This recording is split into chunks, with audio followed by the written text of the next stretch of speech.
یہ لوگوں کا الزام تھا، خاص طور پر مشرکین مکہ، وہ اس بات کے دعوے دار تھے کہ یہ بات اس نے اپنی طرف سے خود گھڑ لی ہے، اس لیے کہ روز کوئی نہ کوئی نیا حکم، روز کوئی نہ کوئی نئی آیات، نئے دلائل یہ لے کر آ جاتا ہے، اور پھر ساتھ ہی سے یہ بات بھی کہ یہاں پر ان کو راتوں رات کوئی بندہ آ کے سمجھا جاتا ہے، اور ان کی تعلیم جو پہلے لوگوں کی یہاں موجود ہے، ہمارے یہاں یہودی ہیں، عیسائی ہیں، اور ارد گرد کے لوگ ایران میں مجوسی ہیں، اور عیسائیوں کے علاوہ یہاں اور کوئی لوگ ہیں، وہ تین لوگوں کا نام لیتے تھے خاص طور پر۔ وہ تینوں مشرکین مکہ میں سے چند امیر لوگوں کے آزاد کردہ غلام تھے۔ ایک فارسی النسل تھا، ایک یہودیوں میں سے کسی کا غلام تھا، اور اسی طرح تیسرا بندہ بھی۔ عرب کی یہ عادت یا دستور تھا، عادت نہیں بلکہ دستور تھا، قانون تھا ان کے ملک میں کہ غلام اس کی اپنی کوئی حیثیت نہیں ہوتی تھی۔ بہت زیادہ اگر کسی نے اس پر احسان کرنا ہوتا یا ہو جاتا تو وہ اس کو چند پیسے مقرر کر کے یا تو یکمشت پہلے لے لیتا اور پھر اس کو آزاد کر دیتا، یا بعض اوقات ایسا ہوتا کہ ان کے ساتھ لکھت پڑھت ہو جاتی کہ اتنے عرصے میں اتنے پیسے دے دو گے، اتنی قسطوں میں تو میں تمہیں آزاد کر دوں گا، ورنہ تو وہ غلام رہتے، زندگی بھر غلام رہتے۔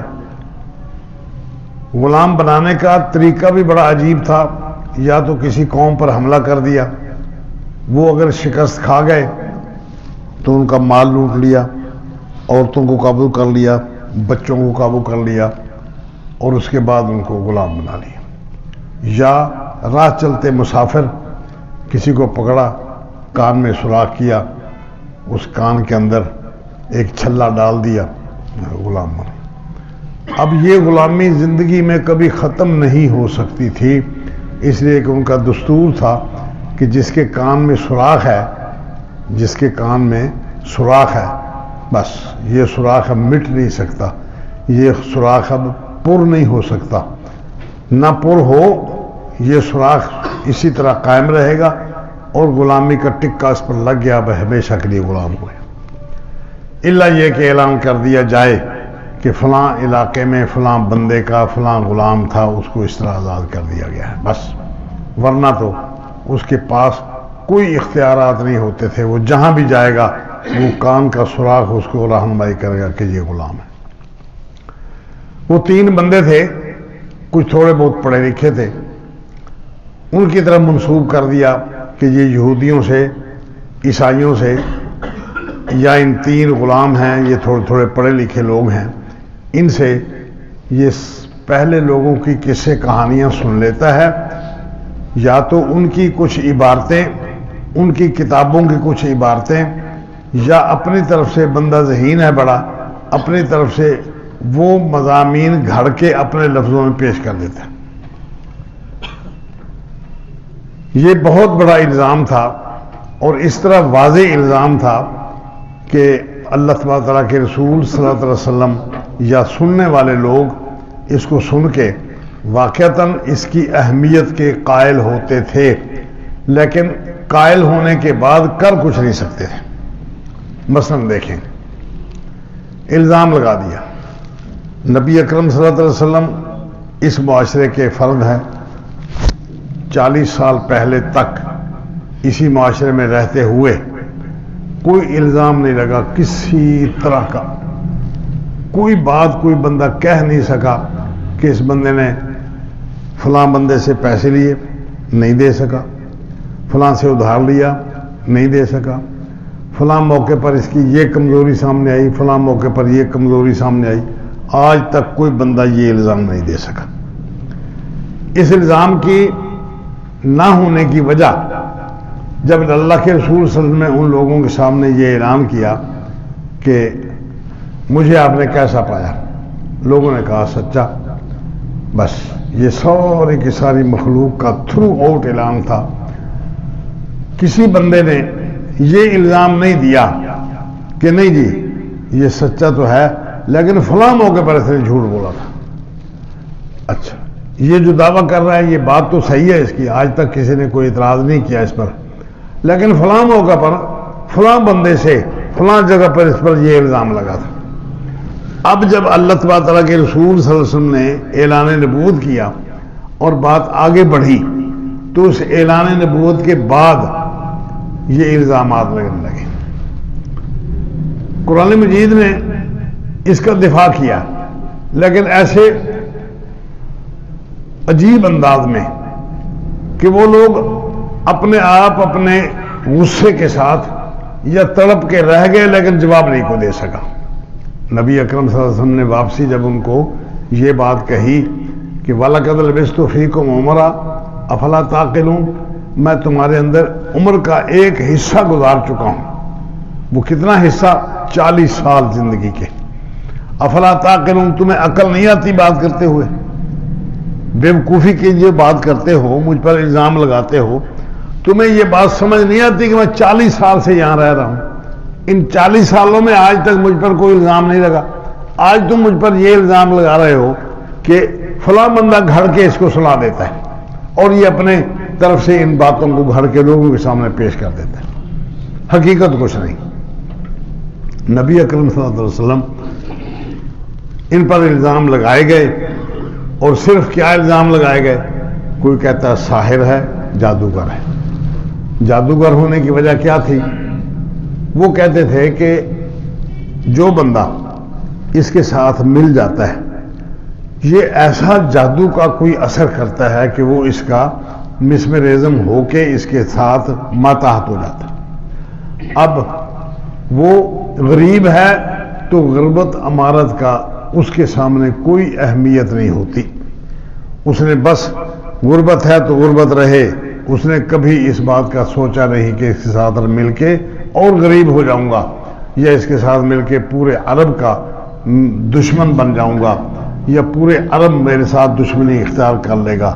یہ نہیں سوچتے. وہ سوچتے صرف یہ ہیں کہ جو کچھ بندے نے کہہ دیا ایسا غلام بنتا ہے، ایسا فرما بردار بنتا ہے کہ وہ جو کچھ اس کے کہنے کے مطابق ہوتا ہے بس وہی کرتا ہے. یہ بڑی عجیب بات تھی. وہ لوگ اس بات پہ خود بڑے پریشان تھے کہ جو اس کے ساتھ ملتا ہے خامد بیوی کو چھوڑ دیتا ہے، بیوی خامد کو چھوڑ کر الگ ہو جاتی ہے، ماں باپ سے بچے چھوٹ جاتے ہیں، بچوں سے ماں باپ چھوٹ جاتا ہے، پورے کے پورے معاشرے کی دشمنی مول لے لینا، مار کھانا، کھا لینا، اپنا گھر لٹا لینا، سب کچھ وہ برداشت کر لیتے ہیں. صرف اس بندے سے علیحدگی برداشت نہیں کرتے. جو کچھ یہ کہتا ہے ایسے اس کے پیچھے لگ جاتے ہیں کہ جو کچھ ہوتا ہے ہوتا رہے، دنیا ادھر سے ادھر ہو جائے. یہ اس بات کو نہیں چھوڑتے جو کچھ وہ کہتے ہیں اور پوری کی پوری زندگی کا وہی طریقہ کار اختیار کر لیا جاتا ہے جو یہ بندہ کہتا ہے. یہ ان کے جادو کا ایک اثر تھا. ان کے کہنے کے مطابق یہ جادو ہے. قرآن مجید نے کہا ہے وَعَجِبُوا أَن جَاءَهُم مُنذِرٌ، اور انہوں نے اس بات پر بڑا تعجب کیا کہ ان لوگوں کے پاس ایک ڈرانے والا آ گیا ہے. منہم، وہ ڈرانے والا بھی انہی میں سے.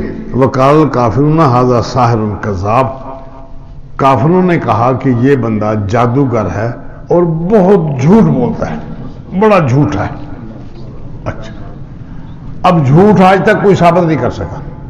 کسی بندے نے کبھی بھی یہ الزام نہیں لگایا. آپ نے سب سے پہلا جملہ جو ان کے سامنے فرمایا حل وجدتمونی صادقا ام کاذبا، آپ نے مجھے سچا پایا یا جھوٹا پایا. بس اللہ تبارک تعالیٰ کی قدرت دیکھیں. سب لوگوں نے پورے مجمع میں کسی بندے نے انگلی نہیں اٹھائی، سب نے بیک زبان ہو کر کہا کہ صادقا، سچا پایا، کبھی تو اسے جھوٹ ثابت نہیں ہو سکا. یہ پہلے دن کی بات تھی. پہلی دفعہ جب آپ نے پہاڑی پر کھڑے ہو کر یہ اعلان کیا تو یہ پہلا جملہ تھا۔ اس کا مطلب یہ ہے کہ اسلام لانے سے پہلے رسول اکرم صلی اللہ علیہ وسلم پر اعتماد کرنا ضروری ہے۔ جس بندے کو اعتماد نہیں وہ ادھر نہیں آئے گا، جس بندے کو اعتماد نہیں وہ ادھر نہیں آئے گا۔ جتنا جتنا کسی بندے کا اعتماد اللہ کے رسول صلی اللہ علیہ وسلم پر کم ہوتا جائے گا وہ اس سے بچھڑتا چلا جائے گا۔ آگے ذکر فرمایا اجعل الالہۃ الہا واحدا، یہ بڑی عجیب بات ہے کہ ساری دنیا کے الہوں کو چھوڑ کر اس نے ایک الہ کی طرف نسبت کر دی ہے ہر چیز کی۔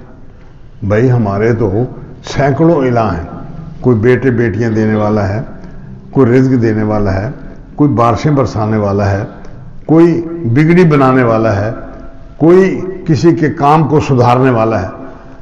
ہر جگہ پر ہر آستان پر ہم نے الگ الگ ان کو ذمہ داریاں دی ہوئی ہیں اور وہ لوگ ہماری ذمہ داریاں نبھاتے ہیں۔ یہ ساری کائنات میں سے چھوڑ چھڑا کے ایک بندے کو، ایک ذات کو اپنے لیے معبود سمجھتا ہے اور وہی سب کچھ کرتا ہے۔ یہ بڑی عجیب بات ہے۔ اجعل الالہۃ الہا واحدا، کیا انہوں نے سارے الہوں کو چھوڑ کر ایک الہ، ایک معبود بنا لیا؟ بھئی ہمارے تو یہ بات سمجھ نہیں آئی۔ ھذا شیء عجاب ہے، یہ بڑی عجیب بات ہے، ان کو یہ بات سمجھ نہیں آئی، اس لیے کہ باپ دادا سے لے کر اب تک وہ یہی سمجھ جائے کہ فلاں کرنے والا اس کے پاس جائیں تو یہ دیتا ہے، فلاں شکر گنج ہے، فلاں داتا ہے، فلاں یہ ہے، فلاں وہ ہے، اس ڈھیری پر جائیں تو ان کے مجاور یہ دے دیتے ہیں، فلاں ڈھیری پر جائیں، فلاں قبر پر جائیں، فلاں آستان پر جائیں، فلاں دربار پر پہنچے تو وہاں سے یہ خراج مل جاتی ہے، یہ خراج۔ ہر بندے نے اپنا اپنا الگ الگ معبود بنایا ہوا ہے، اس نے سب کو چھوڑ چھاڑ کر ایک ہی معبود بنا لیا۔ یہ بڑی عجیب بات ہے۔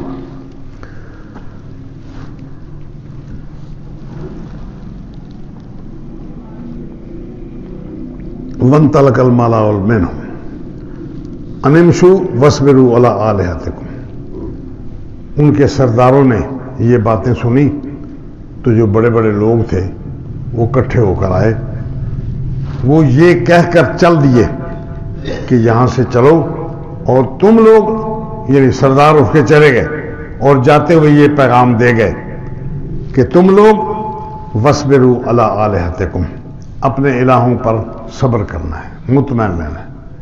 یہ جو کچھ کہہ رہا ہے یہ غلط، جو کچھ ہمارے آباء و اجداد کہتے تھے وہ صحیح تھا، جن کو تم پوجتے تھے آج تک انہی کی پوجا قائم رکھو۔ ان ھذا لشیء یراد، یہ جو بات کہہ رہا ہے نا اس کے اندر کچھ مقصد اور ہے، اب وہ کیا مقصد ہے وہ نہیں بتایا، اس سے پیچھے دال میں کالا کالا ہے۔ یہ جو دعویٰ کر رہا ہے نا کہ الہ ایک ہے، ناممکنات میں سے ہے، آج تک ہم نے کبھی سنا ہی نہیں، دنیا میں کبھی کسی نے یہ بات کی ہی نہیں۔ یہ بات بڑی عجیب ہے، اس لیے تم اپنے بات پر پکے رہو اور اپنے معبودوں کو پکا رکھ کے ان کی اقتداء کرتے رہو اور اس بات پر صبر کرو۔ ان ھذا لشیء یراد، یہ جو کہا جا رہا ہے نا اس کا مقصد ہی کچھ اور ہے، یہ پیچھے کوئی اور حرکت دے رہا ہے، اس بات کو، اس ذہن کو کچھ اور پیچھے سے حرکت دی جا رہی ہے۔ ما سمعنا بھذا فی الملۃ الاخرہ، ہم نے کسی دوسری قوم میں، کسی دوسرے مذہب میں، کسی دوسرے علاقے میں یہ بات نہیں سنی۔ دیکھیں آپ کے ساتھ ایران ہے، آپ کے ساتھ فلاں علاقہ ہے، آپ کے ساتھ فلاں علاقہ ہے، مسلکوں میں سب سے بڑا مسلک یہودیوں کا ہے، اس کے بعد عیسائیوں کا ہے، یہ پڑھے لکھے لوگ ہیں، کتاب ان کے پاس ہے، ان کے انبیاء آئے، وہ نبی یہ سب کچھ نہیں کہہ کر گئے، ان کو پتہ ہی نہیں اس بات کا۔ یہ سب سے پہلے اسی نے اگر بات کہی، حضرت عیسیٰ علیہ السلام کو گزرے ہوئے تقریباً 500 سال گزر چکے، حضرت موسیٰ علیہ السلام وہ ان سے بھی پہلے یہاں سے گزر چکے تھے، ان کی کتابیں محرف ہو گئی، تحریف کر دی گئی ان کے اندر، ان کے اصل مضامین لوگوں کے پاس موجود ہی نہیں تھے۔ جہالت کا یہ دور تھا کہ کچھ بھی پتہ نہیں، نہ پہلی تاریخوں کا پتہ ہے، نہ کوئی بندہ پڑھا لکھا ہے، جو کچھ کسی نے چلتے چلتے کہہ دیا. ہمارے ہاں دیکھ لیں نبی اکرم صلی اللہ علیہ وسلم کو 1500 سال گزر گئے. ان کی کتابیں ختم ہو گئی. ان کی کتابیں لوگوں نے اپنی طرف گھڑ کے اس کے اندر مضامین الگ الگ لکھ لیے. بندوں کو سمجھانے کے لیے یہ بہت دیندار لوگوں نے یہ کام کر لیا. وہ اصل مشن جو تھا، وہ مشن جو اصل سوچ تھی، وہ سوچ ختم ہو گئی. مگر اللہ تبارک تعالیٰ کی عجیب حکمت ہے کہ آج 1500 سال ہو گئے، قرآن مجید میں ایک حرف بھی کوئی بندہ تبدیل نہیں کر سکا، ایک نقطہ بھی کمی بیشی نہیں ہو سکی، ایک جملہ بھی آگے پیچھے نہیں ہو سکا. اللہ تبارک تعالیٰ نے خود آپ اعلان کیا کہ ہم نے اس قرآن مجید کو نازل کیا ہے اور ہم ہی اس کی حفاظت کرنے والے ہیں. اب حفاظت کے دو طریقے تھے. ایک تو ان الفاظ کو محفوظ رکھا گیا، یہ محفوظ یعنی الفاظ محفوظ ہے. دوسرا اس کے معنی اور مفہوم کو بھی اسی طرح محفوظ رکھا گیا جس طرح اللہ تبارک تعالیٰ کے رسول صلی اللہ علیہ وسلم نے فرمایا تھا. درمیان میں لوگ آئے، انہوں نے آ کے بہت تبدیلیاں کی. ایک مسلک ہمارے یہاں چلتا ہے اور اس کی کوئی ساری شاخیں ہیں، لیکن ساری مڑ گھڑ کے ایک نقطے پر جمع ہوتی ہیں، اور وہ کیا؟ وہ یہ ہے کہ ہمارا امام وہ سب سے قدیم امام ہے، سب سے بڑا، سب سے پہلا پیدا ہونے والا امام، اللہ کے رسول صلی اللہ علیہ وسلم کی زندگی کے قریب قریب پیدا ہونے والا امام، وہ سب سے اونچا، سب سے بڑا امام، اس کو امام اعظم کہتے ہیں. اچھا اب کیا ہے جی امام اعظم کو؟ اللہ اکبر. نبی اکرم صلی اللہ علیہ وسلم نے جو کلام ذکر فرمایا، اس کا مفہوم، اس کا مقصد اور اس کے الفاظ، اس کے معنی، وہ سب کچھ اللہ تبارک تعالیٰ نے ہر طرح سے اس کو محفوظ کرا دیا. آپ دیکھیں محدثین، انہوں نے ایک ایک جملہ، ایک ایک بات اس کو محفوظ کر لیا، اور وہ ساری باتیں جو اللہ تبارک تعالیٰ کے رسول صلی اللہ علیہ وسلم ایک موضوع پر کہنا چاہتے تھے، وہ کہیں سے احادیث کے اندر سندن ذکر کر دی گئی، اور محدثین نے ان سب کو جوڑ کر اس کو ایک مسئلے کی صحیح صورت میں اس کو لوگوں کے سامنے پیش کر دیا. سب سے پہلی یوں سمجھے بات کہ امام بخاری رحمہ اللہ نے الفاظ نقل کیے. ایک ایک حدیث بعض اوقات وہ دو تین چار جگہوں پر لاتے ہیں. بعض اوقات ایسا ہوتا ہے کہ ایک حدیث ایک مقام پر ذکر کی، وہی حدیث وہی الفاظ دوسری جگہ پر من وہی الفاظ، کوئی ایک آدھ جملہ اس میں سے آگے پیچھے ہو گیا، لیکن مفہوم کبھی نہیں بدلا. یہ کیوں ہوا؟ یہ ائمہ کی اور خاص طور پر امام بخاری رحمہ اللہ کی دیانتداری کی دلیل ہے. راوی نے ایک حدیث بیان کی، اس کے اندر چلتے چلتے ایک جملہ، ایک حرف ذکر کر دیا. دوسرے راوی نے وہی حدیث بیان کی، لیکن اس کے اندر ذرا تھوڑا سا فرق ذکر کر دیا. امام بخاری رحمہ اللہ نے وہ فرق منوان اسی طرح نقل کر دیا. اس کا نہ مفہوم بدلا، نہ اس کا معنی بدلا، نہ اس کے نتائج بدلے. صرف الفاظ کا جو تبدیلی راوی نے بیان کی، کسی صحابی نے بیان کی، اس نے اس طریقے پر دیکھا، یہ سمجھا اور یہ بات بیان کر دی، دوسرے نے یہ دیکھا اور یہ بات بیان کر دی. یہ ائمہ کی اور محدثین کی دیانتداری ہے کہ اس لفظ میں کوئی تبدیلی نہیں آنے پائے. جس بندے نے جو کچھ ذکر کر دیا وہ بیان ہی منوان وہی چیز ذکر کر دی، لیکن اس کا معنی اور مفہوم نہیں بدلا. مثال کے طور پر دیکھیں، اللہ تبارک تعالیٰ کے رسول صلی اللہ علیہ وسلم نے ایک موقع پر احادیث میں ابو داؤد، ترمذی، نسائی وغیرہ وغیرہ ان سب کتابوں میں ایک حدیث نقل کی ہے کہ آپ صلی اللہ علیہ وسلم نے ایک بندے کو دیکھا، وہ نماز پڑھی اس نے آ کے، اور نماز پڑھی جلدی اطمینان اور سکون نہیں کیا. آپ صلی اللہ علیہ وسلم کی خدمت میں آیا، کہتے ہیں السلام علیکم یا رسول اللہ۔ آپ نے جواب دیا، فرمایا واپس جاؤ، نماز پڑھو، تو نے نہیں پڑھی، نماز نہیں پڑھی۔ وہ واپس گیا، اسی طرح اس نے پھر نماز شروع کر دی، جلدی جلدی نماز پڑھ کے پھر آیا، آپ نے دوسری دفعہ پھر فرمایا، پھر نماز پڑھی، پھر آیا، پھر نماز پڑھی۔ آپ نے ہر دفعہ یہی بات ذکر کی، 4 دفعہ یہ بات ذکر کی آپ سے کہ تو نے نماز نہیں پڑھی۔ اب یہ جملہ ذکر کر کے آپ صلی اللہ علیہ وسلم نے اس بندے کی نماز کو بار بار بار بار اس بات پر تنبیہ کی کہ تو نے نماز سرے سے پڑھی نہیں، حالانکہ وہ پڑھ چکا ہے، دیکھ رہے ہیں اس کو پڑھتے ہوئے دیکھتے ہیں۔ اب محدثین نے اس رکوع کے موضوع پر، سجدے کے موضوع پر ساری احادیث اکٹھی کر کے جو جو الفاظ، جو جو ان کا مفہوم ظاہر ہوتا تھا، محدثین نے وہ ساری باتیں نقل کر دی۔ نقل کر دینے کے بعد اب اس کی نماز نہیں ہوئی، آپ صلی اللہ علیہ وسلم نے اس کا انکار کر دیا۔ حضرت عبداللہ ابن مسعود رضی اللہ تعالیٰ عنہ نے ایک بندے کو اسی طرح نماز پڑھتے ہوئے دیکھا اور پوچھا کہ تو کب سے پڑھ رہا ہے؟ امام بخاری رحمہ اللہ نے وہ فتویٰ بھی امام حضرت عبداللہ بن مسعود کا نقل کر دیا کہ میں 40 سال سے یہ نماز پڑھ رہا ہوں۔ حضرت عبداللہ بن مسعود فرماتے ہیں کہ تو اگر یہی نماز پڑھتے پڑھتے مر گیا تو ملت اسلام پر نہیں مرے گا۔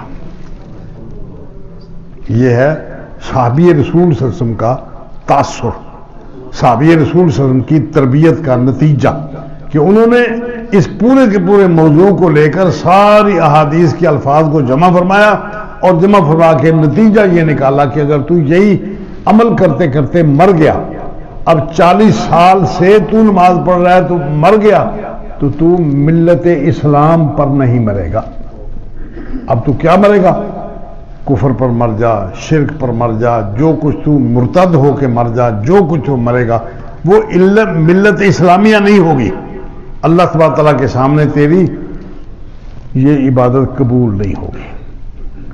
اچھا، اب جو لوگ جتنا جتنا اللہ تبارک و تعالیٰ سے، اس کے رسول صلی اللہ علیہ وسلم سے دور ہوتے گئے، انہوں نے اس کو، ان الفاظ کو، وہ مفہوم، وہ معنی، وہ مقصد تمام احادیث کو جمع کر کے نہیں سمجھ پائے۔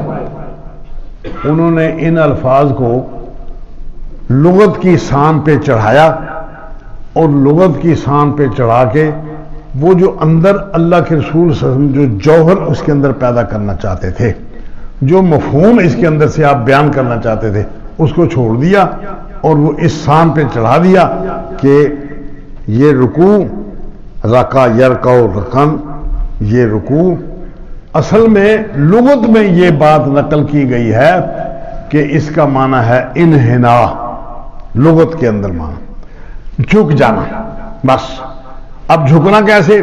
جو اللہ کے رسول صلی اللہ علیہ وسلم نے فرمایا تھا کہ اس کے اندر یہ دعائیں مانگنی ہیں، اس کی طرف دھیان نہیں کیا۔ پھر اس کے اندر جو چیز اللہ تبارک تعالیٰ کے سامنے خلوص پیش کرنا ہے، اس کی طرف دھیان نہیں کیا۔ اس کے اندر رکوع کرتے ہوئے گھٹنوں پہ ہاتھ رکھ کے کمر کو سیدھی کر کے مکمل طور پر اپنے آپ کو اللہ کے سپرد کر دینے ہے، اس کی طرف دھیان نہیں کیا۔ رکوع کا لفظی معنی لے لیا کہ اس کا معنی ہے جھکنا، بس۔ اب جھکنے کے ساتھ اللہ تعالیٰ سے تعلق کیا بنانا ہے؟ اللہ کے رسول صلی اللہ علیہ وسلم کے مقاصد اس میں کیا تھے؟ اللہ تعالیٰ کے رسول صلی اللہ علیہ وسلم نے ان الفاظ کو بیان کر کے اس کی تشریح کیسے کی ہے؟ اللہ کے رسول صلی اللہ علیہ وسلم کے صحابہ نے اس کا مفہوم کیا سمجھا ہے؟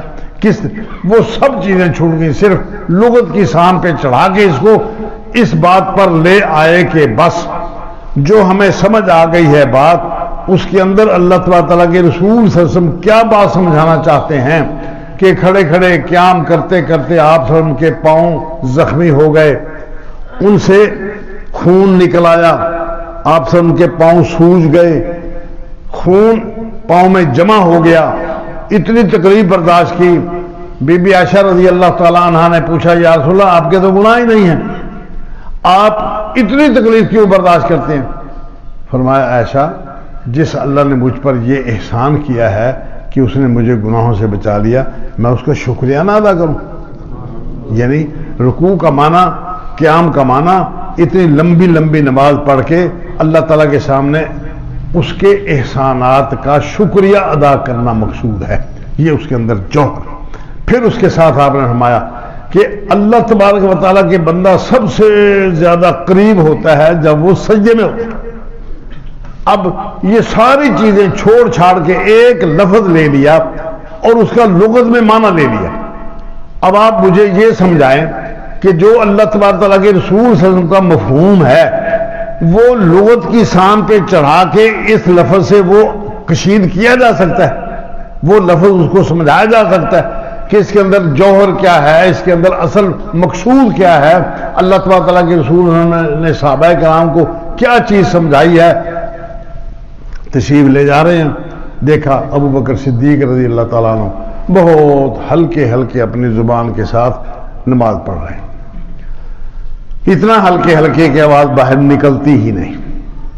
حضرت عمر رضی اللہ تعالیٰ کے پاس سے گزرے تو آپ صلی اللہ علیہ وسلم بہت اونچی آواز سے تلاوت کر رہے ہیں۔ دن میں ملاقات ہوئی تو فرمایا عمر تو بہت اونچی آواز سے تلاوت کر رہا تھا، اس کو ذرا مدھم کرو۔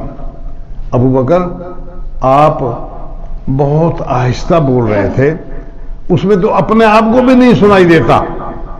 حضرت عمر کہتے ہیں یا رسول اللہ میں اس لیے اونچی آواز سے پڑھ رہا تھا کہ جو بندے ادھر ادھر سوئے ہوئے ہیں وہ جاگ جائیں، تاکہ وہ بھی میری طرح عبادت کر کے اپنے اللہ سے رابطہ قائم کر لیں۔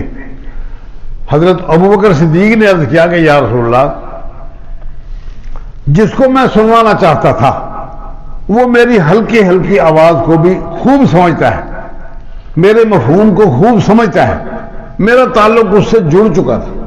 فرمایا نہیں عمر آپ ذرا آواز پست کریں کہ آپ کے کانوں میں آواز آتی رہے، اس آواز کا جو ترنم، جو لے، جو اس کا یعنی لطف آپ کی زبان سے آپ کے کانوں تک پہنچتا رہے گا، آپ اس کے ساتھ ساتھ مکمل طور پر نتھی رہیں گے۔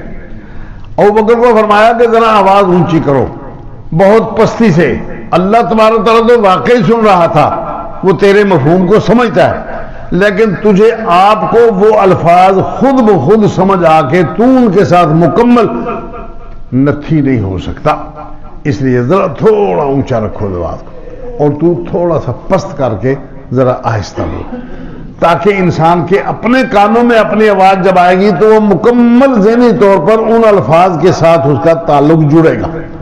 اب الفاظ کے ساتھ تعلق جوڑنا، اللہ تعالیٰ کے احکامات کو مد نظر رکھنا، اللہ تبارک تعالیٰ کے ان الفاظ سے جو عربی زبان کے اندر ہیں اس کا معنی مفہوم، اس کے یعنی اونچ نیچ زیر و بم، وہ سب چیزیں وہ اس طرح تو سمجھ آئیں گی کہ تیری آواز اپنے آپ کانوں میں پہنچے تو۔ اب یہ اتنا تکلف کر کے اس قدر یہ بات سمجھانے کی کوشش کی گئی ہے، کیا یہ ساری کی ساری بات لغت کی سان پہ چڑھا کے یہ چیز حاصل ہو سکتی ہے؟ انسان کے پلے کچھ نہیں پڑتا۔ اسی لیے آپ دیکھیں گے بہت ساری اور چیزیں اس کے ساتھ شامل ہیں۔ یہ پورے کے پورے محدثین جب یہ بات بیان کرتے ہیں تو یہ ساری کی ساری باتیں ان کا ایک امیج معاشرے کے اندر پیدا ہوتا ہے، جس سے ان کو محدثین، اہل الحدیث، حدیث والے، اللہ تعالیٰ کے رسول صلی اللہ علیہ وسلم کے ساتھ تعلق قائم کرنے والے، ان کا نام معاشرے کے اندر یہ مشہور ہوا۔ جن لوگوں نے ان الفاظ کو لغت کی سان پہ چڑھایا اور اصل اس چیز سے وہ کورے رہے جو چیز ان کے اندر اللہ تبارک تعالیٰ کے رسول پیدا کرنا چاہتے تھے، ان مجموعی طور پر تمام الفاظ کو بیان کر کے آپ نے وہ سارے کے سارے الفاظ بیان کر کے جو ان کے دل و دماغ میں چیز ڈالنا تھی وہ سکھا لے رہے۔ ان کا نام بن گیا اہل الرائے، اپنی رائے، اہل الہوا، اپنی خواہش کے مطابق عمل کرنے والے۔ آج تک وہ اسی رائے اور اسی قیاس پر، اسی ہوا کے مطابق، ہوا سے مراد ہے خواہش کے مطابق، ان کا نام ہی وہ بن گیا، اور معاشرے کے اندر وہ پہلے دن سے جو چیز سمجھ آئی تھی آج تک وہ اسی طرح چلی آ رہی۔ اب کوئی بندہ اہل حدیث کہلانے کے بعد اگر ان تمام مفاہیم محدثین کو سمجھ کر اپنے آپ کو اللہ تبارک تعالیٰ کے سپرد نہیں کر دیتا، اپنے آپ کو مکمل طور پر جو تلاوت اس نے کرنی ہے اس کا معنی مفہوم وہ نہیں سمجھ سکتا، بیکار ہے، ٹکرے مارنے والی بات ہے، ٹھونگے مارنے والی بات ہے۔ ان دونوں چیزوں کو سامنے رکھتے ہوئے قرآن مجید کہتا ہے کہ ان لوگوں نے کہا کہ تم لوگ یہ جو بات کہہ رہا ہے نا اس کے بیک میں کچھ اور سلسلہ ہے، لہذا تم اپنے اس مفہوم کو قائم رکھو، جو مفہوم تمہارے آباء و اجداد نے سمجھا اس پر قائم رہو۔ یہ جو کچھ کہہ رہا ہے اس کے پیچھے کوئی اور بات ہے، یہ مقصد کسی اور ہے، اس میں دال میں کالا کالا ہے۔ اچھا، ما سمعنا بہذا فی الملۃ الاخرہ، ہم نے کبھی کسی ملت میں، کسی دین میں، کسی معاشرے میں، کسی قوم میں یہ بات نہیں سنی، ان ھذا الا اختلاق، یہ بات اپنی طرف سے گھڑی ہوئی بات ہے۔ انزل علیہ ذکر، یہ دوسری دلیل جا رہی ہے۔ پہلی بات وہ کہ اپنے ماں باپ کے مسلک، اپنے ماں باپ کے پیچھے، قوم کے پیچھے، برادری کے پیچھے چلتے رہو۔ یہ جو ملا لوگ بات کرتے ہیں نا، یہ وہابی جو بات کرتے ہیں، جو اللہ کے رسول بات کرتا ہے، یہ بات غلط ہے، ہمارے آباء و اجداد کو سمجھ نہیں آئی۔ یہ دوسری دلیل کی دلیل کیا ہے؟ دوسری دلیل یہ ہے انزل علیہ ذکر میں بیننا، کیا اللہ تبارک تعالیٰ کا ذکر اسی بندے پر نازل ہونا تھا؟ ہمارے سردار، ہمارے وڈیرے، ہمارے اسمبلی کے ممبر، جن کے پیچھے ہزاروں لوگ چلتے ہیں، جن نے ہزاروں لوگوں کو ووٹ دے کر ان کو ممبر بنایا اور وہ جا کے اسمبلی میں انہوں نے دستخط کیے، ان کو کوئی پتہ نہیں، ان کو کچھ پتہ نہیں۔ یہ سولوک آدمی، فقیر آدمی، تنگ دست بندہ، معاشرے کے اندر اس کا کوئی جاننے والا نہیں، کوئی اس کے پیچھے چلنے والا نہیں، ایک اکیلا بندہ۔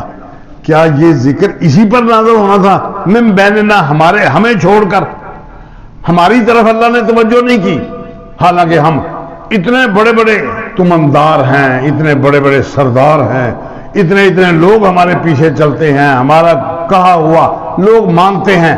اللہ پاک نے اسی کو غریب مسکین سولوک بندے کو چننا تھا اپنے ذکر کے لیے۔ بل ہم فی شک من ذکری، اللہ فرماتا ہے کہ یہ بات نہیں، بلکہ حقیقت یہ ہے کہ یہ میرے ذکر کے بارے میں شک و شبہ میں مبتلا ہے۔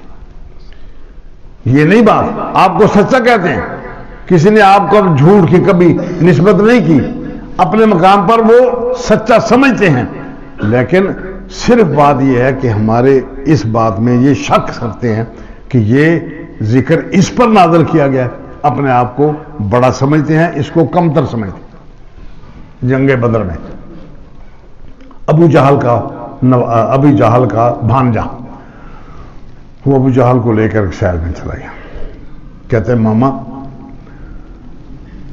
کیا تو محمد کریم صلی اللہ علیہ وسلم کو جھوٹا مانتا ہے؟ کہتا نہیں۔ کیا محمد کریم صلی اللہ علیہ وسلم کے بارے میں آپ کو کوئی شک ہے؟ کہتا نہیں۔ کہنے لگا پھر یہاں کیوں آیا؟ یہاں کیوں آیا؟ تلوار لے کر اس سچے بندے کے مقابلے میں کیوں آیا؟ کہنے لگا پتر ویخ، پانی پلان کی ذمہ داری عباس نے لے لی، چابی بردار عثمان ہو گیا، وہ بھی ان کا ساتھی۔ ہم جو دو تین قبیلے، دو تین اوپر جا کے پوچھتے، ایک باپ تھا ہمارا، نیچے آ کے عبد المطلب ایک سائڈ میں ہو گیا، اس کا خاندان سارا ادھر آ گیا، باقی سارا خاندان ایک سائڈ میں ہو گیا۔ وہ ساری کی ساری ذمہ داریاں جو بیت اللہ کے ساتھ عزت احترام کے ساتھ متعلقہ تھی وہ تو لے لی عبد المطلب کی اولاد نے۔ اب آج آ کے ایک پھڑکا بچا تھا نبوت کا، اس پہ بھاگ کے محمد نے قبضہ کر لیا، یار ہم کہاں جائیں گے؟ یہ ہے اصل دکھ، یہ ہے اصل دکھ۔ یہودیوں نے یہ کہا کہ یہ اس عورت کی اولاد میں سے ہے جو عورت غلام تھی اور حضرت ابراہیم علیہ السلام کے پاس آئی، انہوں نے آزاد کر کے اس غلام عورت کو اپنی بیوی بنا لیا۔ اب یہ سردار بن گئے. ان کو یہ دکھ تھا, ان کو یہ دکھ تھا کہ خاندانوں پر ایک ہے, یہاں آ کے انہوں نے اس پہ قبضہ کر لیا, سکایا پر ان کا قبضہ, فوج پر ان کا قبضہ, بیت اللہ پر پانی پلانے کا ان کا قبضہ. اب آج آ کے ایک پھڑکا باقی بچا تھا نبوت کا, بھاگ کے محمد کریم صلی اللہ علیہ وسلم اس پر قبضہ کر لیا.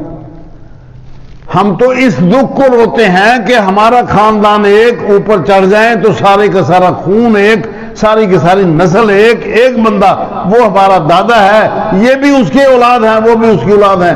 انہوں نے سب قبضہ کر لیا. اب یہ قبضہ جو انہوں نے کیا ہے, انہوں نے خود جان بوجھ کے کیا, اللہ تعالیٰ نے ان کو دیا ہے, عزت دی ہے, آپ قبضہ کر لو. کہتا ہے ہم تو اس لیے آئے ہیں مقابلے میں کہ ان کو یہ شریک ہیں ہمارے, یہ شریک ہم سے بڑھ جائیں اور ہم پیچھے رہ جائیں. اب یہ ہے اصل دکھ تکلیف. یہاں اللہ پاک فرماتا ہے انزل علیہ ذکر من بیننا, کیا اس بندے پر ذکر آنا تھا اللہ تعالیٰ کی یاد کے لیے, اللہ تعالیٰ کو یاد کرنے کے لیے, اس کو سمجھانی تھی بات. یہ لوگوں کی رہنمائی کرے کہ لوگوں ایسا کرو ایسا کرو, یہ چودراہٹ اس کو دینی تھی. بل ہم فی شک, اللہ فرماتا ہے کہ میری یاد کے بارے میں, میرے ذکر کے بارے میں, جو قرآن یہ نازل کیا گیا ہے اس میں یہ شک کرتے ہیں کہ اس کو نہیں ملنا چاہیے تھا, یہ ملنا چاہیے تھا ہمیں. دکھ یہ ہے. بل لما یذوق العذاب, اللہ فرماتا ہے کہ ابھی تک ان لوگوں پر ہمارا چھتر آیا نہیں. لما یذوق العذاب, ان کو ہم نے ابھی تک کوئی چپت یعنی رسید نہیں کی, یہ صرف اپنی چودراہٹ میں ہی پھر رہے ہیں, ان پر ہمارا عذاب آیا نہیں. ام عندہم خزائن رحمت ربک, مجھے بتائیں ان کے پاس اللہ تبارک تعالیٰ کے خزانوں کی چابیاں ہیں, یہ اللہ تبارک تعالیٰ کی رحمت ان کے کھاتے میں آئی ہے کہ یہ جس کو چاہیں دیں, اپنے چودھریوں کو دے دیں, فلاں خاندان میں دے دیں, فلاں جگہ پر دے دیں, اس کو دیں. بھائی اللہ تبارک و تعالیٰ نے جس کے اندر جو جوہر رکھا ہے, جس کو جو اعزاز دینا ہے, اللہ تبارک تعالیٰ دیتا ہے, اللہ پاک دیتا ہے. اللہ کی رحمت کے خزانوں کو یہ تقسیم نہیں کرتے, اللہ تعالیٰ کے خزانوں کی رحمت وہ اللہ آپ خود تقسیم کرتا ہے. ام عندہم خزائن رحمت ربک العزیز الوہاب, جو اپنی مرضی سے دینے والا ہے, ہبہ کرنے والا ہے, دینے والا ہے.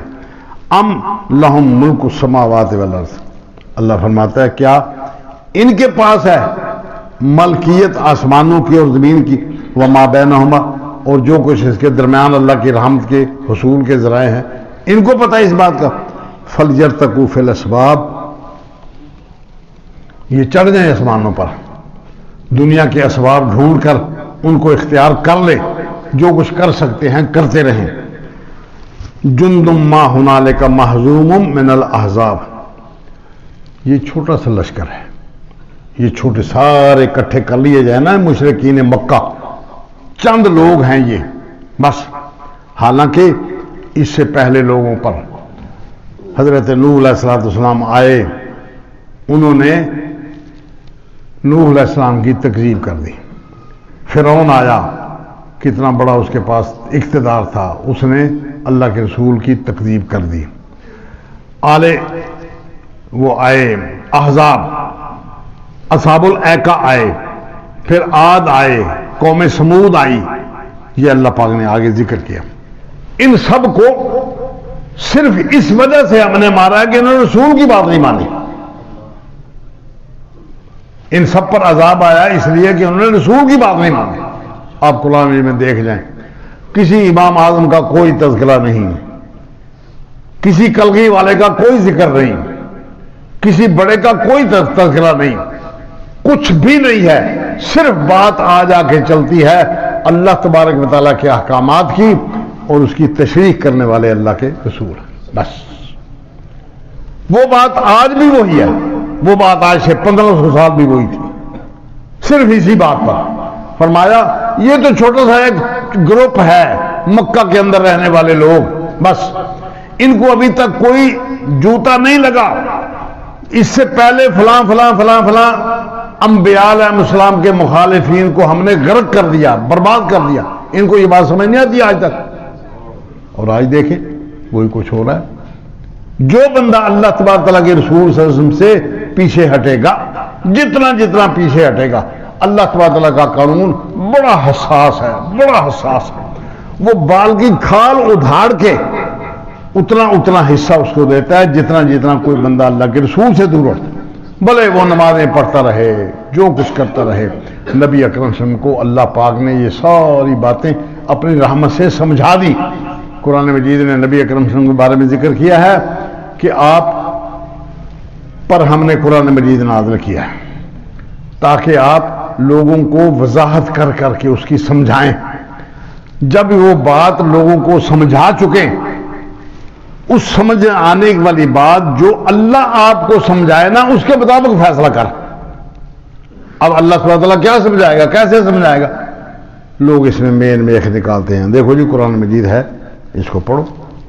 بھئی قرآن مجید جو ہے اس کا مفہوم کس طرح سمجھا جائے گا، کون سمجھائے گا؟ اچھا، عربی زبان میں قرآن مجید نازل کیا گیا.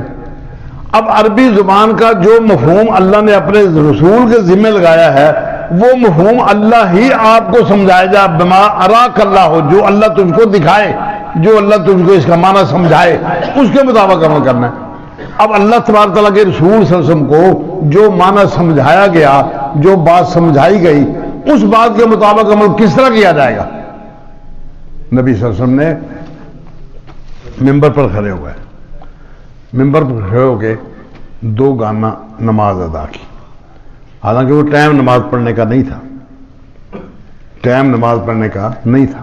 لوگ بیٹھے، آپ صرف کھڑے ہو گئے، قیام کیا، رکوع کیا، سجدہ کرنے کے لیے ممبر سے نیچے اترائے، نیچے آ کے سجدہ کیا، سجدہ کر کے پھر دوبارہ ممبر پر چڑھ گئے، دوسری رکعت ادا کی، پھر رکوع کرنے کے لیے، رکوع کرنے کے بعد سجدہ کرنے کے لیے پھر زمین پر اترے، وہاں بیٹھے 2 رکعت نماز پڑھائی. کیوں پڑھائی؟ اس لیے پڑھائی کہ سمجھائی جائے بات جو اللہ تبارک تعالیٰ کے رسول جس طرح کھڑا ہونا چاہتے ہیں. اصطلاحات ہیں، ان اصطلاحات کا مفہوم بتایا جائے، سمجھایا جائے. یہ سب باتیں اللہ تبارک تعالیٰ کے رسول صلی اللہ علیہ وسلم کو بتاتے ہیں، سمجھاتے ہیں. قرآن مجید نے حضرت سلیمان علیہ السلام اور حضرت داؤد علیہ السلام، حضرت داؤد علیہ السلام باپ ہیں، حضرت سلیمان ان کے بیٹے ہیں. حضرت سلیمان علیہ السلام کے بارے میں فرمایا فَفَهَّمْنَاهَا سُلَيْمَانَ. وہ بات جو مقدمہ ان باپ بیٹے کے سامنے آیا، پہلے باپ نے فیصلہ کیا، وہ لوگ مطمئن نہیں ہوئے. اس کے بعد پھر بیٹے کے پاس بات آئی تو بیٹے نے ان کو بات پریکٹیکلی سمجھا دی، سمجھا گئی بات. قرآن مجید نے کہا کہ ہم نے وہ بات سمجھا دی سلیمان علیہ السلام کو. بات تو ایک ہے، باپ نے پہلے فیصلہ کیا، وہ نبی ہے، وہ فیصلہ کر کے اپنا معافی ضمیر ان 2 مستورات کو یا 2 لڑنے والے لوگوں کو وہ صحیح طور پر کور نہیں کر سکے. اللہ پاک نے حضرت سلیمان علیہ السلام کی تعریف کی، فَفَهَّمْنَاهَا سُلَيْمَانَ. ہم نے سلیمان کو وہ بات سمجھا دی. جب ان کو سمجھ آ گئی، انہوں نے آگے بات کی تو بات بالکل کلیئر ہو گئی. اب کیا مطلب ہے اس کا؟ میرا مطلب کیا ہے کہ انبیاء علیہ السلام کو اللہ تبارک و تعالیٰ یا تو جبرائیل کے ذریعے سمجھا دیتا ہے بات، یا القاء کر دیتا ہے دل میں، یا جبرائیل کے ذریعے خفیہ انداز میں بات کر کے سمجھا دی جاتی ہے بات. یہاں ایسے کرنا ہے، جنگ بدر ہے، جنگ تبوک ہے، اسی طرح دیگر جنگوں میں محدثین نے تفصیل ذکر کر کے حضرت جبرائیل علیہ السلام کا نبی صلی اللہ علیہ وسلم کے ساتھ آنے کا جو تذکرہ کیا ہے، وہ تقریباً کئی ہزار دفعہ ملاقات کا تذکرہ کیا ہے. ایک جنگ میں جبرائیل آ کے سمجھاتے رہے کہ اب پینترا بدلو، یہاں سے ادھر ہو جاؤ، وہاں سے اس کو پیچھے کر دو، اس کو آگے کر دو. اب کئی ہزار دفعہ آنا پڑا اور آ کے سمجھایا. لوگوں کو اس بات کا کوئی پتہ نہیں، لوگوں کو کوئی پتہ نہیں. یہ سب باتیں کیوں بتائی جاتی ہیں، کیوں سمجھایا جاتا ہے کہ اللہ تبارک و تعالیٰ جو کچھ اپنے رسول صلی اللہ علیہ وسلم سے کرانا چاہتا ہے وہ اپنی نگرانی میں سب کچھ کرا لیتا ہے۔ اب جو بندہ اس بات کو نہیں سمجھتا یا اعتماد نہیں کرتا اس بات پر، وہ ان کو چھوڑ چھاڑ کے اپنے آئمہ کے پیچھے چل نکلتا ہے۔ ان کو کیا پتا، آئمہ کو کیا پتا نماز کیسے پڑھی جاتی ہے، کون کون سی چیز اللہ تبارک تعالیٰ کے یہاں اہمیت رکھتی ہے۔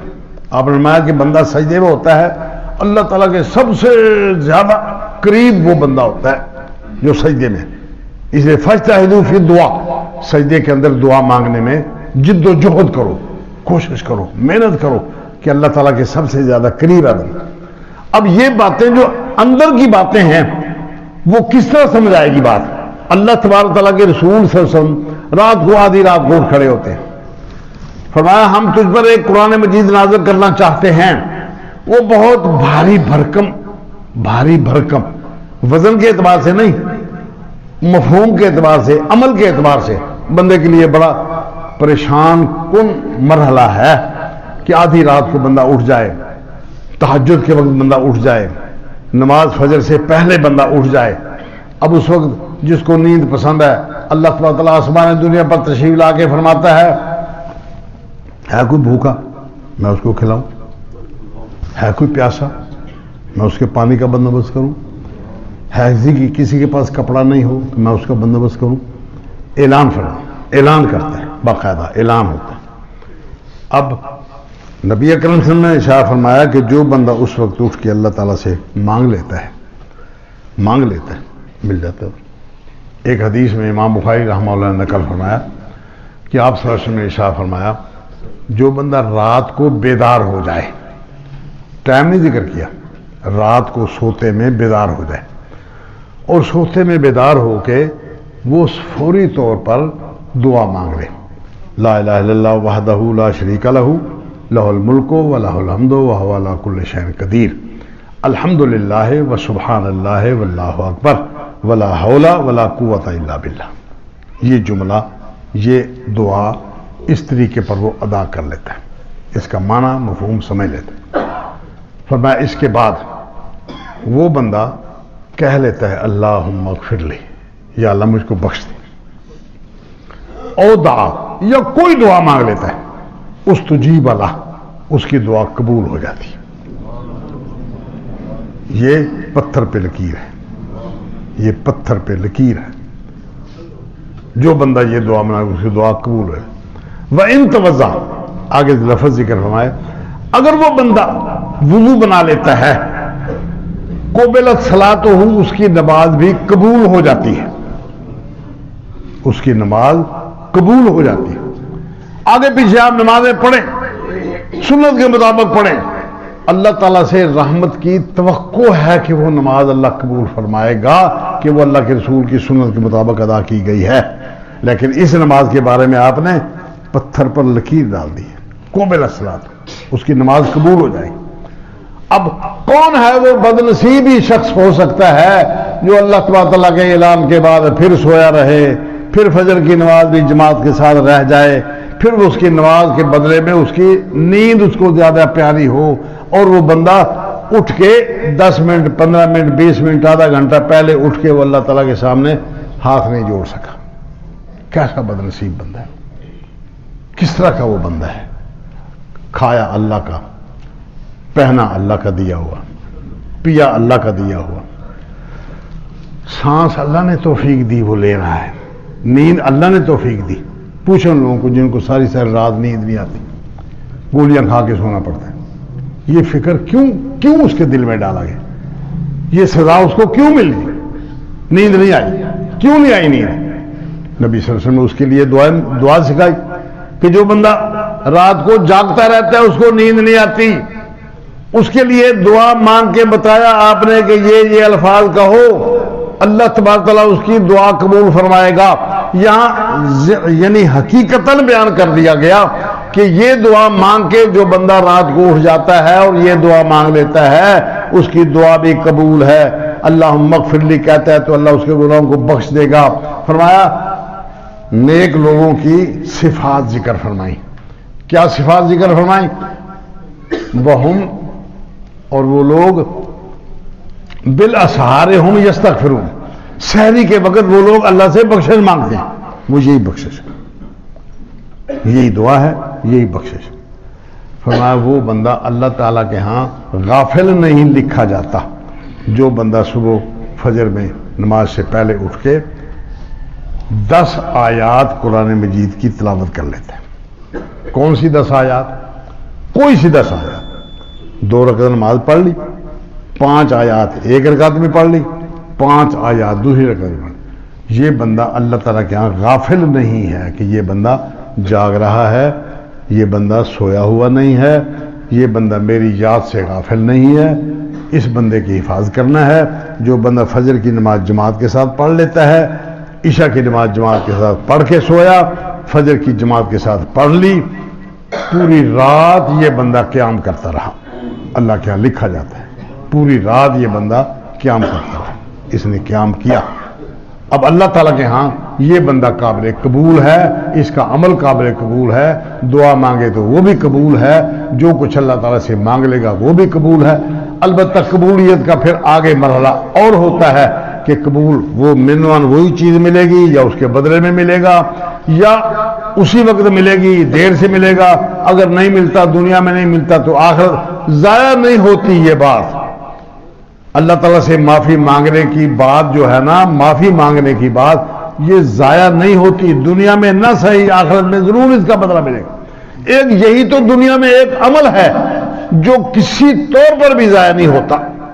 اللہ تبارک نے اس کے لیے صنعاء سے لے کر یمن تک سینکڑوں میل کا سفر فرمایا، اتنا چوڑا میں نے دروازہ کھول دیا ہے، سینکڑوں میل کے سفر کا دروازہ، کہ اگر سارے لوگوں میں سے اکٹھے ہو کر ان سینکڑوں میل کے فاصلے پر جو دروازہ، ادھر کی چوہاٹ اور ادھر کی چوہاٹ، اگر ان دونوں دہلیزوں کے درمیان میں اتنے لوگ یک لخت اندر آ جائیں تو ہم سب کو بخش دیں.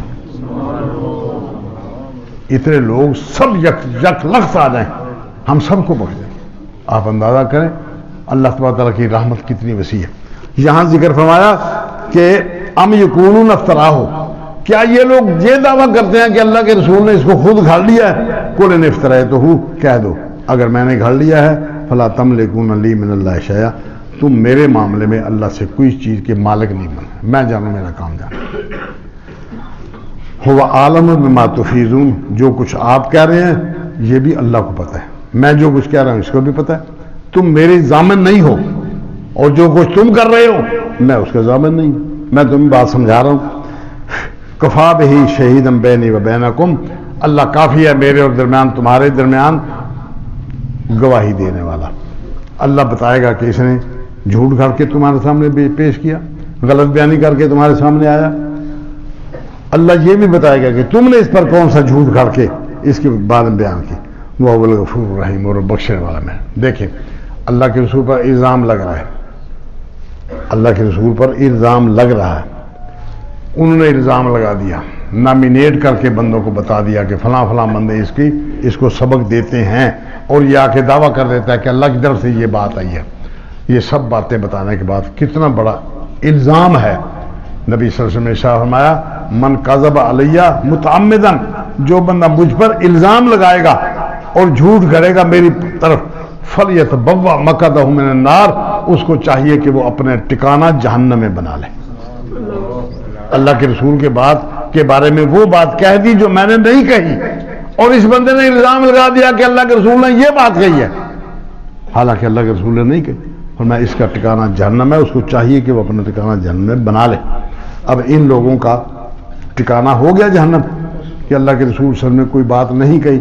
وہ کہتے ہیں خود گھڑ لیا ہے، یہ مسئلہ اپنی طرف سے گھڑ لیا، یہ بات پکی ہو گئی.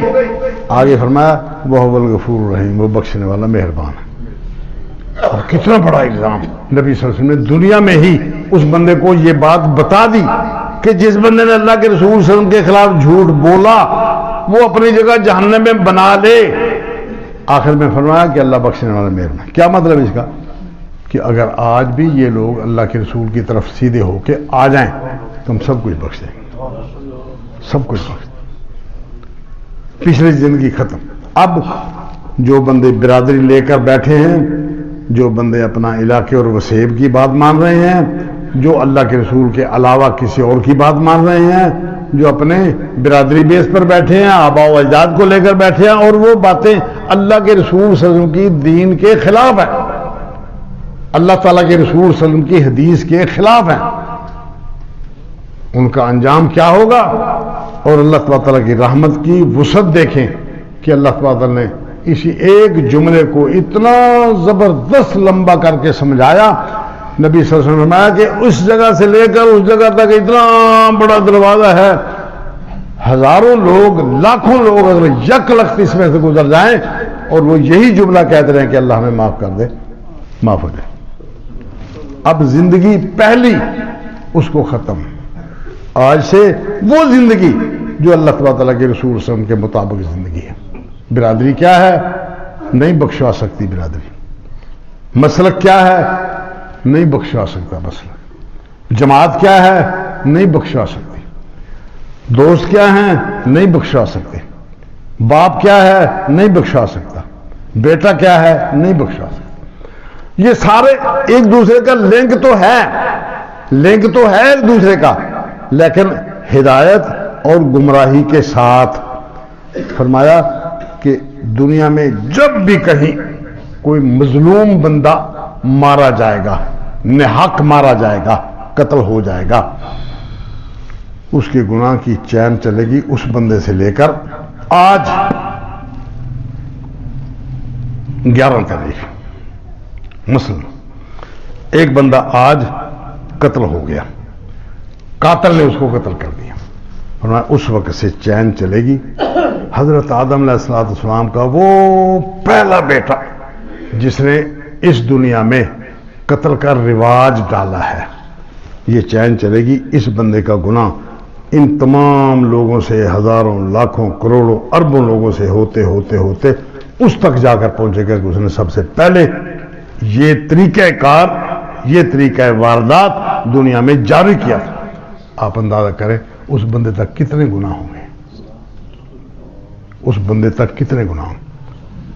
آج ایک بندہ غلط راستے پر چل نکلتا ہے، اس کی اولاد اس کے کہنے پر غلط راستے پر چل نکلتی، یہ کہاں تک چلے گی بات؟ کس کس کو بندہ لے ڈوبے گا، کس کس کو بندہ سمجھائے گا؟ یہ سب باتیں سمجھنے کے بعد سب کچھ چھوڑ چھاڑ کر ایک اللہ، ایک اس کا رسول، بس بخشش یقینی ہے، یقینی ہے۔ اور اگر صرف ایک بندے نے اللہ کے رسول کو چھوڑ کر کسی کلگی والے کو پکڑ لیا، کسی بڑے تمندار کو پکڑ لیا، جو کچھ کرنے والا تھا، بخشش یقینی نہیں ہے۔ اس کو اپنا ہی پتہ نہیں اس کے ساتھ کیا ہونے والا، اور کون بخشائے گا۔ یہ ہے طریقہ زندگی۔ اللہ پاک ہمیں اپنے دین کی صحیح سمجھ عطا فرمائے، اس کے مطابق صحیح عمل کی توفیق اور جرأت عنایت کرے۔ اقول قولی ھذا وآخر دعوانا الحمدللہ رب العالمین۔